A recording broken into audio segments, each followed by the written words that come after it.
Portugal, Portugal, Portugal, Portugal. Meus caros amigos,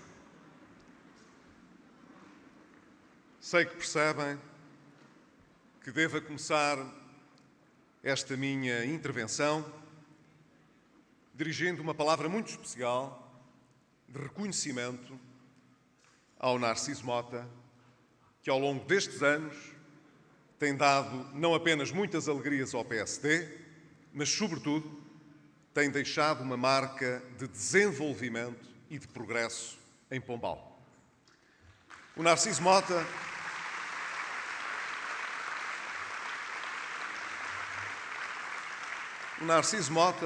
é, por essa razão, um dos exemplos de autarcas do PSD que, ao longo destes anos, sem procurar outras quaisquer regalias que não seja o reconhecimento dos cidadãos que votaram nele e de aqueles que, não tendo votado, acabaram por lhe tirar o chapéu, reconhecendo o trabalho extraordinário que aqui deixou, o Narciso Mota, dizia eu, é, portanto, um dos exemplos dos autarcas que têm deixado uma marca importante no nosso partido, de um partido que está perto das pessoas, que dedica o melhor da sua energia a transformar a sociedade, que dá nobreza política à intervenção do próprio partido. Lembro-me de ter estado, pelo menos uma vez, no seu anúncio de recandidatura e sei bem o grande impacto que sempre ocasionou em toda a gente aqui em Pombal. Agradeço-lhe, portanto, na presença do Fernando Ruas, que é o nosso Presidente do Congresso, mas é também o exemplo de todos os autarcas que nós temos tido no partido e que têm ajudado a transformar Portugal. Quero, Narciso Mota, deixar-lhe um abraço muito fraterno e reconhecido de todo o PSD pelo extraordinário trabalho que aqui deixa.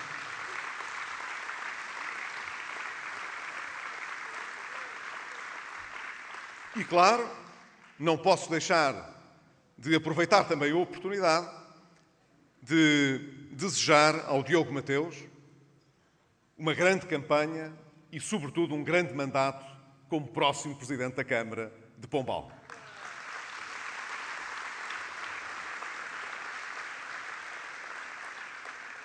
Ele tem sido um elemento experiente que deu muito do seu saber também àquilo que já é hoje o Conselho de Pombal. Julgo que ele está em mais do que condições, como muitos outros no nosso país, de poder assegurar uma transição tranquila, mas ao mesmo tempo ambiciosa, em muitos municípios onde o PSD conclui mandatos de vários anos, mas está em condições de inaugurar novos mandatos cheios de ambição e ainda com maior renovação no poder local. Diogo, um forte abraço também. O partido está todo contigo. Nós comemoramos hoje 39 anos de existência do PSD. São também 39 anos de democracia em Portugal.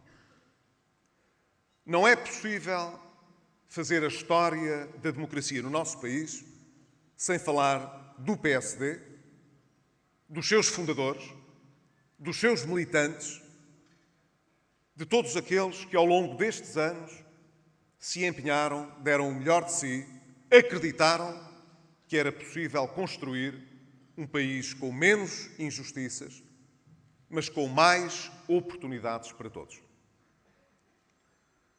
Nós não temos a pretensão de querer dizer que tudo o que de bom aconteceu em Portugal se deveu estritamente ao PSD.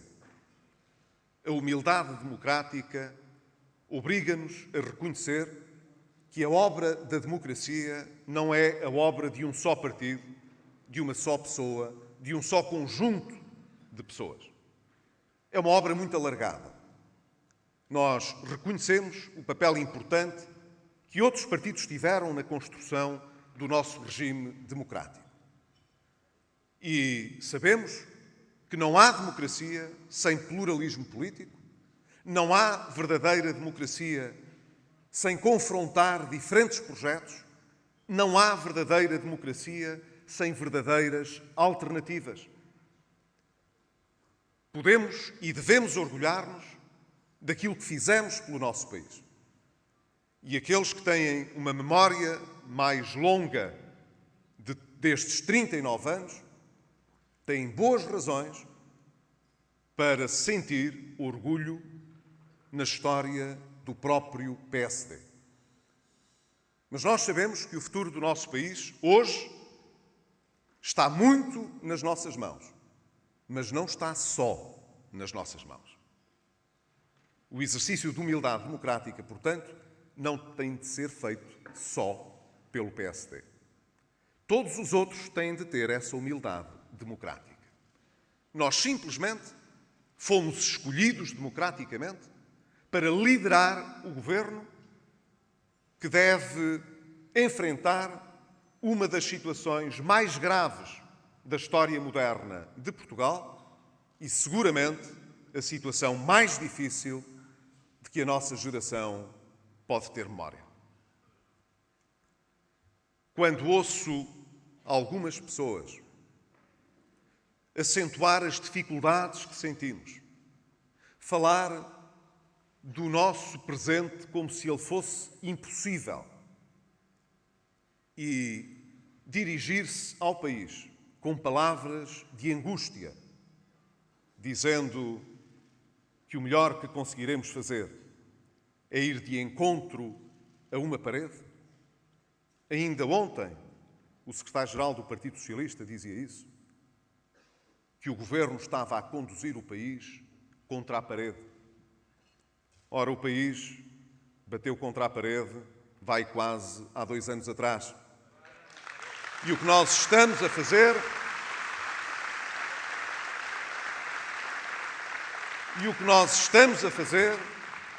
todos os dias, é empurrar essa parede, empurrá-la com tanta força que a consigamos remover da nossa frente para abrir um horizonte de esperança a Portugal.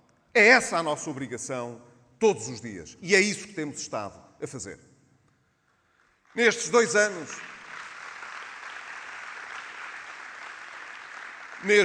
anos, muita coisa mudou. Eu sei que todos os dias há imensas pessoas que podem, nas televisões, na comunicação social, amplificar aquilo que de maior dificuldade nos aparece em cada dia. Nós sabemos isso. Mas seria uma tolice muito grande não reconhecer os progressos que fizemos nestes 2 anos. Porque, de alguma maneira, não é imodéstia sublinhá-lo, o país precisa de sinais de esperança e de motivação para prosseguir o caminho que tem sido seguido até aqui. Nós, há 2 anos atrás, tínhamos um déficit do Estado de praticamente 10%.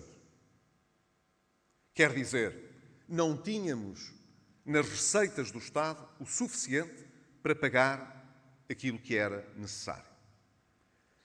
Fossem pensões, outras transferências sociais, salários, aquisição de bens e serviços aplicados à soberania, à segurança, à justiça, à saúde, à educação, a qualquer outra área importante da nossa vida.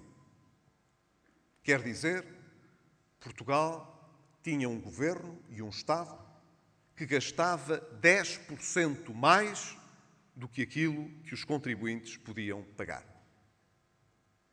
E essa foi uma das razões porque o país se foi endividando ao longo destes anos. Foi-se endividando, não fazendo contas ao que havia de pagar de juros dessa dívida um dia. Foi-se endividando pensando que haveria sempre quem emprestasse o dinheiro. Foi-se endividando achando que era possível manter sempre o status quo, que era sempre possível dizer que sim a tudo. Foi, portanto, um tempo de grande irresponsabilidade. Ora, nós praticamente em 2 anos conseguimos reduzir quase metade desse déficit. E fizemos-lo em grande dificuldade, na medida em que nós sabemos que é muito mais difícil reduzir o déficit do Estado quando a economia está a encolher do que quando ela se está a expandir. Houve épocas em que a economia cresceu em termos anuais durante os anos 90 e em que se contratou cada vez mais despesa que no tempo, como se costuma dizer, das vacas magras, não havia no cofre o suficiente para pagar. Quer dizer, a irresponsabilidade começou há muitos anos. Nós conseguimos, nestes 2 anos, reduzir em quase metade o nível desse déficit, apesar de saber que estamos com uma economia a encolher. Mas, em segundo lugar, porque é importante saber o que está por detrás disso, nós conseguimos fazer isso sem afetar o essencial do nosso Estado Social. E isso, vejam, é muito importante porque uma parte muito significativa da nossa despesa está nesse Estado Social. Se não contarmos com aquilo que pagamos de juros da dívida, nós em Portugal, 70% do que gastamos em transferências sociais e em salários na administração pública. 70%. Ora, está bem de ver que nós conseguimos, nestes 2 anos, poupar muita despesa sem afetar a prestação de saúde, sem pôr em causa o essencial das prestações sociais, sem pôr em causa a educação. E quando há tanta gritaria de certos grupos dizendo que a crise está a destruir o Estado Social, a verdade é que a ameaça para o Estado Social veio da irresponsabilidade de muitos anos de maus tratos e de gastos impensados que podiam ter posto em causa um Estado Social que nós não permitimos que ficasse em causa.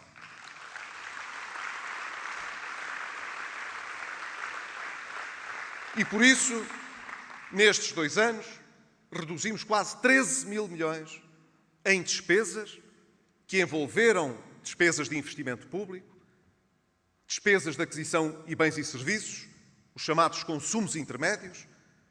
Conseguimos fazer, tanto quanto possível, o mesmo com menos, com muito menos, quase 900 milhões menos em 2011 e menos 500 milhões em 2012, só em consumos intermédios. E sabendo que as empresas públicas também passaram a contabilizar os seus consumos para esse efeito. Foi ainda esta semana divulgado o relatório que mostra que nas empresas públicas de transportes em particular, que eram aquelas que acumulavam desvios mais pesados, nós conseguimos reduzir quase 60% de trabalho suplementar, simplesmente porque organizámos melhor o tempo de trabalho. Que conseguimos reduzir significativamente aquilo que eram entendidos como exemplos de mordomias, viaturas afetas aos lugares dirigentes, parque automóvel que não era necessário às operações. Com isso conseguimos, com todas essas poupanças, reduzir o déficit de exploração operacional dessas empresas. Há 2 anos era de mais de 240 milhões de euros. Esse déficit, em final de 2012, já não havia déficit, havia um pequeno excedente. E isso conseguiu-se com o Estado a transferir menos dinheiro todos os anos para essas empresas. Quer dizer Há 30 anos que eu ouço falar da necessidade de reformar o setor empresarial do Estado, de conter as despesas públicas, de dar racionalidade aos impostos dos cidadãos. Mas durante anos muita gente falou, mas nós conseguimos fazer, nestes 2 anos, o que ninguém fez nos últimos quase 15 anos.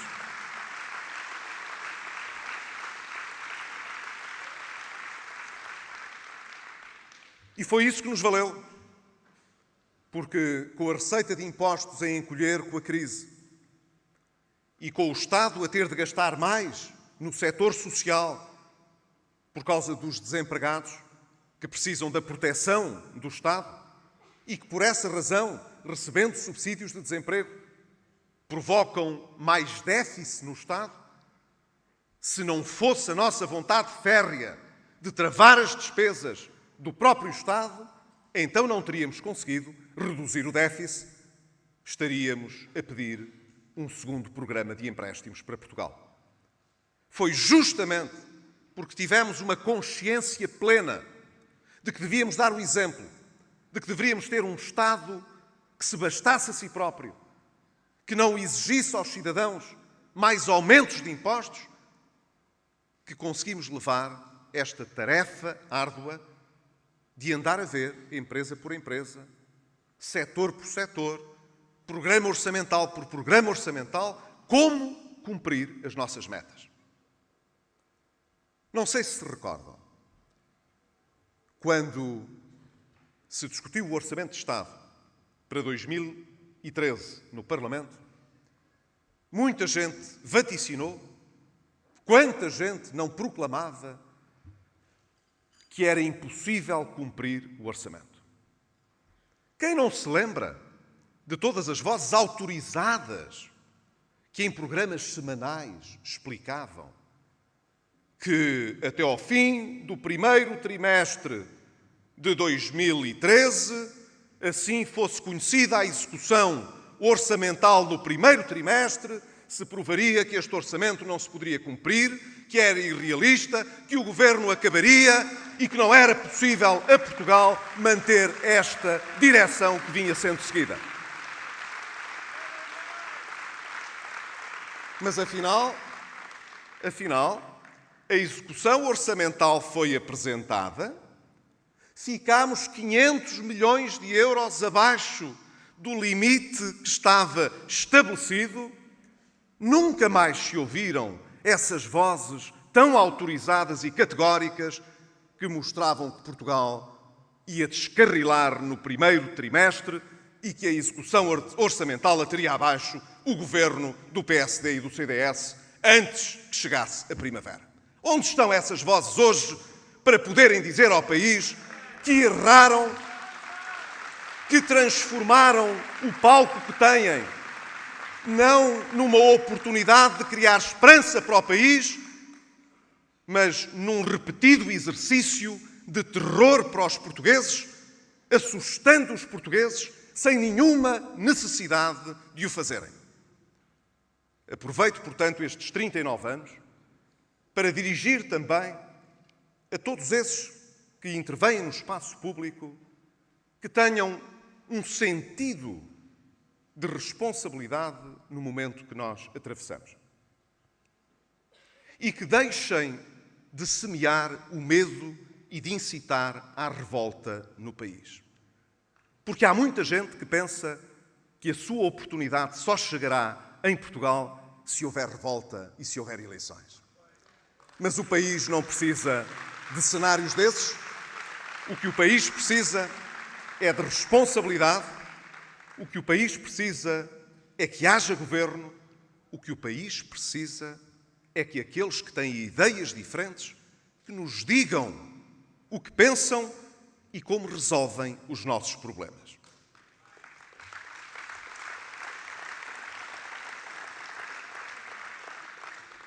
Mas há uma coisa que eu sei, é que nós estamos a fazer muito para resolver os nossos problemas. Falei-vos do déficit, falei-vos das poupanças no setor público administrativo e no setor empresarial do Estado. Já tenho referido as poupanças no setor energético no setor das parcerias público-privadas rodoviárias. Mas há um aspecto extremamente relevante que vem da nossa dependência externa.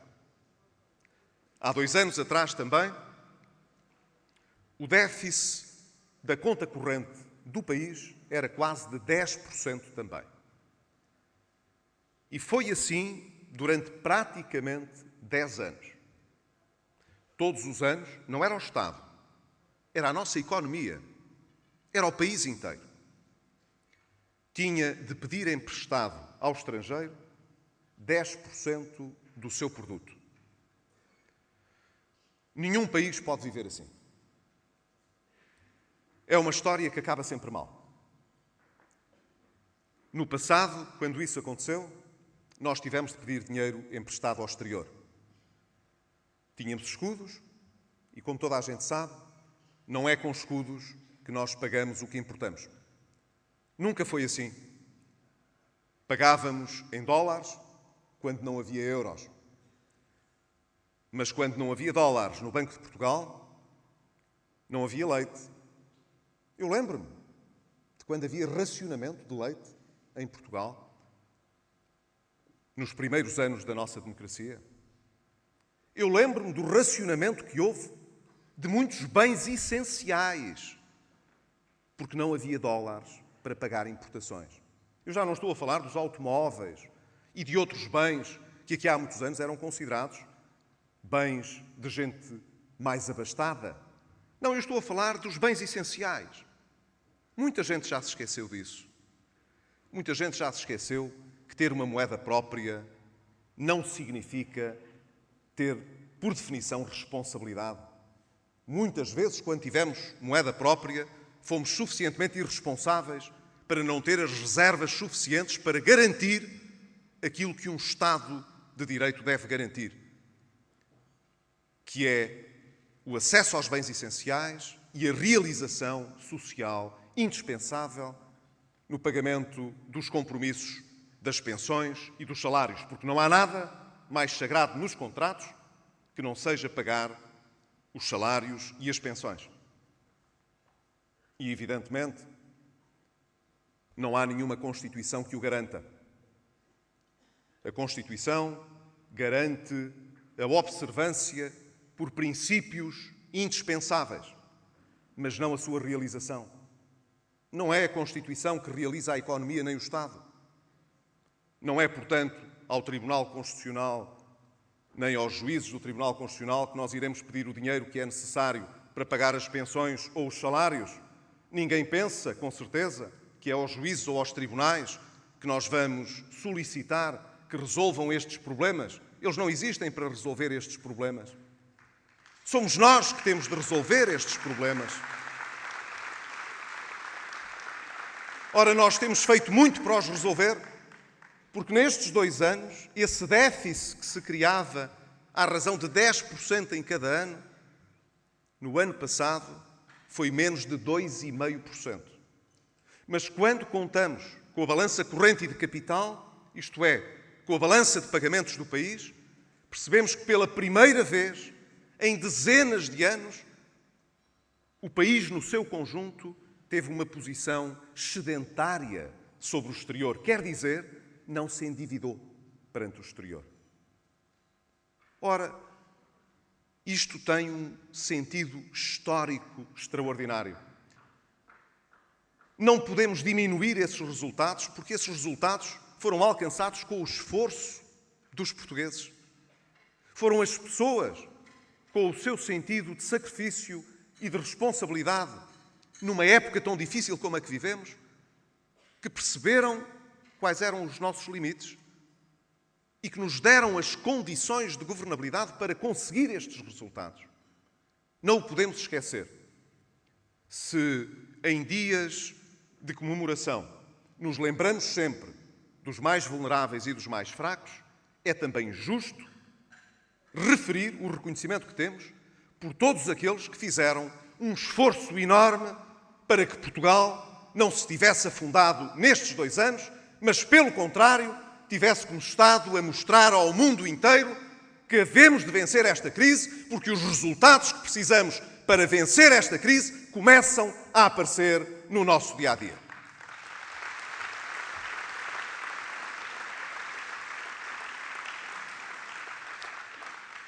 Nós estamos em condições, portanto, de preparar o nosso futuro. O nosso futuro depende de muitas coisas. Depende, evidentemente, do que se passa na Europa e no mundo.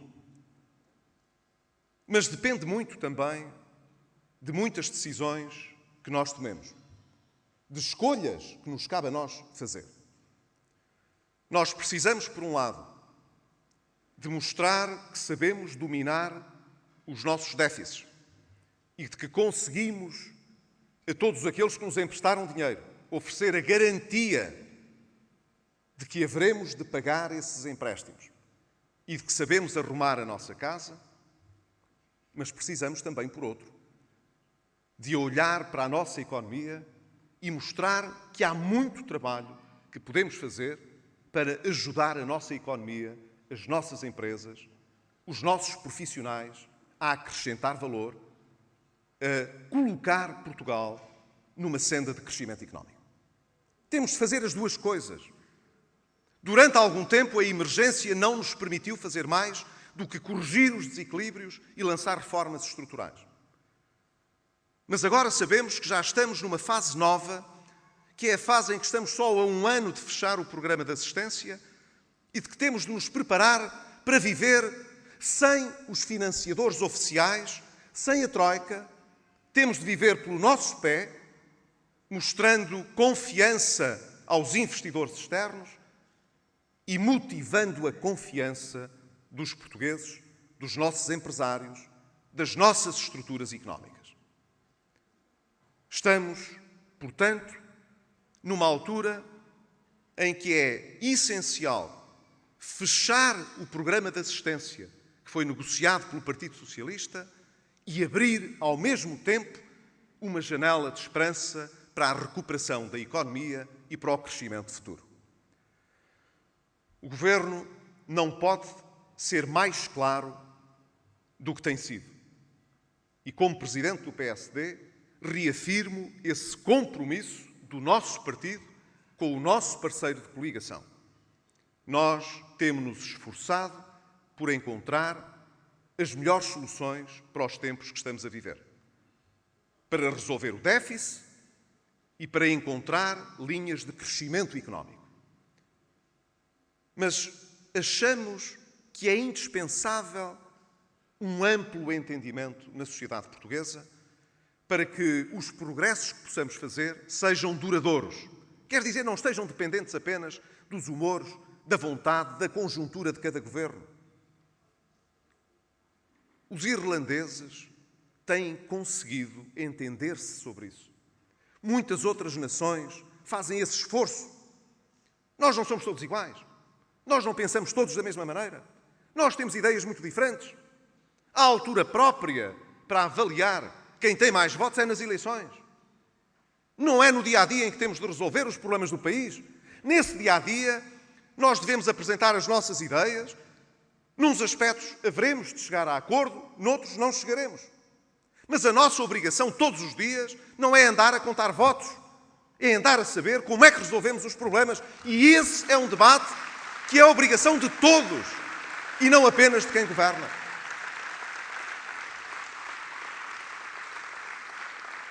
Por isso nós estamos abertos a discutir as nossas propostas concretas com todos. Se as não apresentássemos, como às vezes esperámos, por outros partidos, nomeadamente pelo Partido Socialista, para concertar com eles posições, fomos acusados de impedir o consenso porque não dizíamos que propostas é que nós tínhamos. E diziam-nos assim mesmo. A discussão faz-se na Assembleia da República, o Governo que leva as suas propostas, nós apresentaremos lá as nossas. Muito bem, ora aí está. Nós temos as nossas propostas. Houve tempo em que quisemos prepará-las em conjunto, também com o Partido Socialista. O Partido Socialista não quis. Tenho pena que tenha sido assim, Mas constato essa realidade e andamos para a frente. Então nós dizemos quais são as nossas ideias. E agora estamos à espera das ideias dos outros. E estamos abertos a poder trocar algumas das nossas pelas dos outros. Ninguém está aqui agarrado ao seu papel, ao que escreveu, ao que disse. Nós temos de ter flexibilidade.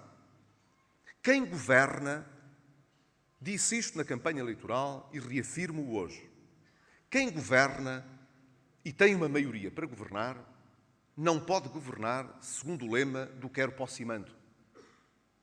Nós temos de ter flexibilidade para abrir às ideias dos outros, sobretudo quando elas são boas ideias. O que não aceitamos é a inação. O que não aceitamos é a resignação. O que não aceitamos é dizerem não façam mais nada. Porque não é preciso. Não tomem mais medidas. Deixem como está. E eu isso não aceito. E não aceito por uma razão. Porque eu sei o que custa negociar com a Troika.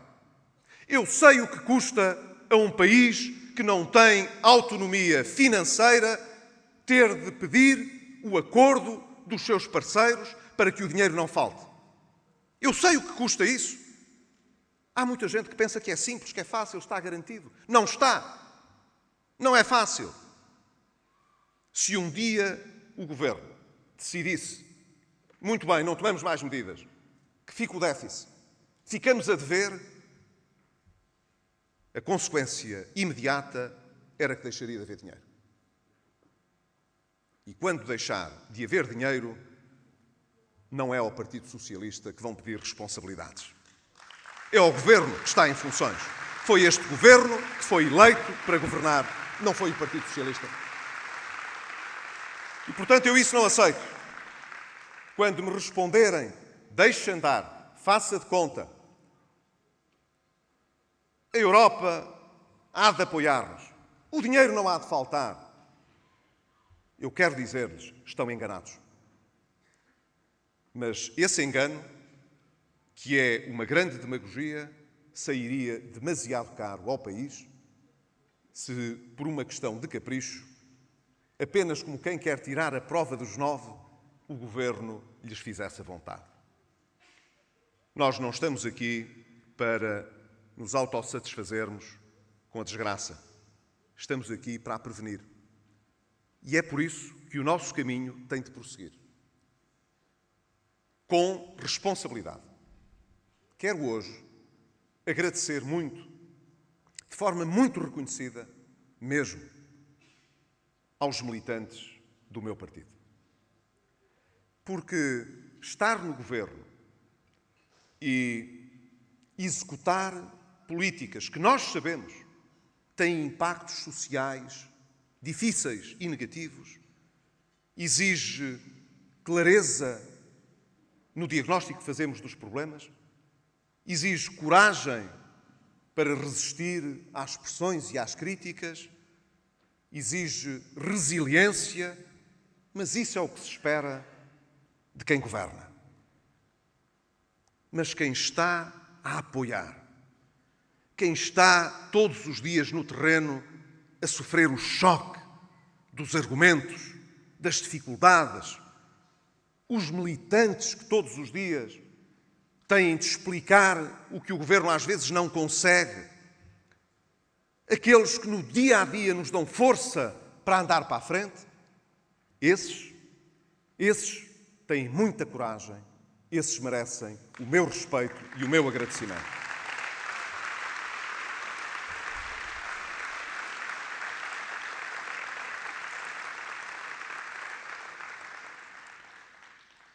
Nós fazemos o caminho caminhando. Conhece-se bem essa asserção. Nós não podemos ficar a assobiar para o lado, nem a hesitar, nem a distrair-nos. Haverá em cada momento gente mais entusiasmada e outra menos. Gente mais crente e outra menos. Julgo que é muito importante ter a grandeza suficiente para saber que é com os que cá estão que a gente caminha em frente. É sempre com os que estão que a gente caminha em frente. E foi assim que o PSD se construiu. Os outros vieram depois. Os outros juntaram-se sempre na altura própria. Mas há sempre uma altura em que é preciso levar essa candeia, em que é preciso ir em frente, seguir em frente e não estar a contar quantos andam ao nosso lado ou atrás de nós. Quando começamos a fazer muitas contas, perdemos o sentido do futuro, começamos a preocupar com outras coisas. E eu só estou preocupado com o futuro do meu partido, mas sobretudo com o futuro do meu país.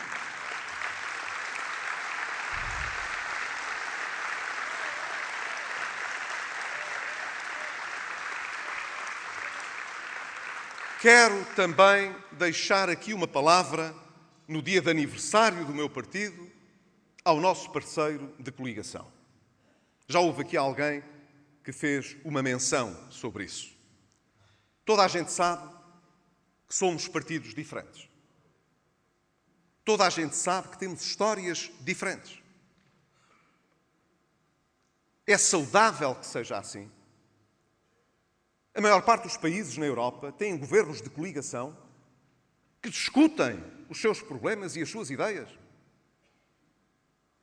Isso acontece em todo lado. Também acontece aqui. Mas isso é saudável que aconteça. Nós não nos queremos fundir com o CDS. Nós respeitamos o nosso parceiro de coligação. E trabalhamos todos os dias. E procuramos todos os dias encontrar as melhores soluções. Muito do que este governo tem feito deve-se também a essa ação do nosso parceiro de coligação. Quem leia às vezes as notícias, quem ouça por vezes os comentários, quem seja mais vulnerável à pequena intriga, ao diz-diz, quem gosta de problemas, e lá há gente que adora problemas, há gente que se deleita a antecipar aqueles que ainda nem sequer existem. Há uns que adivinham problemas que ainda nem nós sonhamos. Claro, esses prestam atenção a tudo e quando alguém não presta atenção ao que eles querem, arranjam sempre uma maneira de chamar a nossa redobrada atenção. Eu não quero valorizar as diferenças que nos separam dentro do governo. Eu quero realçar aquilo que nos tem aproximado. Este governo não seria possível. O combate que estamos a fazer no país não seria bem-sucedido sem o empenhamento do nosso parceiro de coligação. E acreditem, aqueles que estão no governo sabem, nós trabalhamos intensamente todos os dias para conseguir as melhores soluções. Quero, portanto, neste dia de aniversário do PSD, enviar também daqui um abraço caloroso e solidário com o nosso parceiro de coligação, que aceitou, neste tempo tão desafiante, connosco, voltar a página da história, conseguir ultrapassar os erros acumulados que muitos anos de socialismo nos deixaram e conseguir apresentar aos portugueses um futuro com mais oportunidades, um futuro com um emprego mais sustentado, um futuro de um país mais aberto e mais progressista do que aquele que nos deixaram.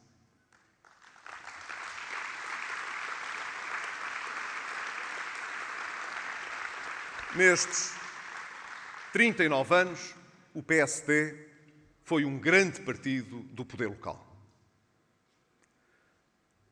O poder local, as juntas de freguesia, as câmaras municipais, os nossos autarcas, foram sempre uma espécie de rede de apoio indispensável para os tempos de maiores dificuldades. Toda a gente o sabe, o PSD foi o primeiro partido no mundo autárquico que ainda não tinha ganho nenhuma eleição nacional. E por vezes foi governo e não conseguiu manter a maioria das câmaras. Nesse sentido, portanto, perdeu as eleições autárquicas, apesar de ter ganho muitas eleições em muitas autarquias. Eu espero que o PSD possa, este ano, ter um grande resultado nas eleições autárquicas. E sei que estamos todos a trabalhar, uns mais do que outros, para que isso possa acontecer.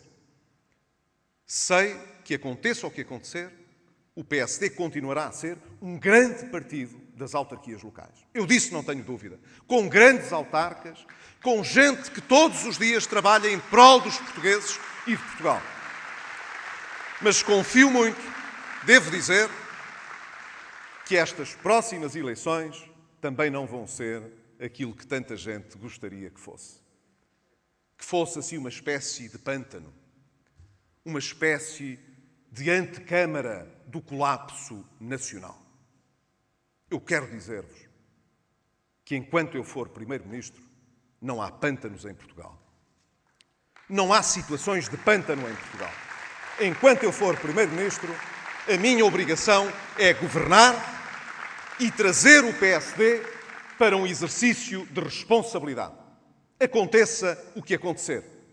E sei que estamos todos a trabalhar para que os acontecimentos dessas eleições e de todos os dias sejam aqueles com que sonhamos efetivamente, que é de poder ter um país mais justo, mais aberto, com mais oportunidades e, portanto, um país mais progressista do que aquele que conseguimos construir nestes 39 anos.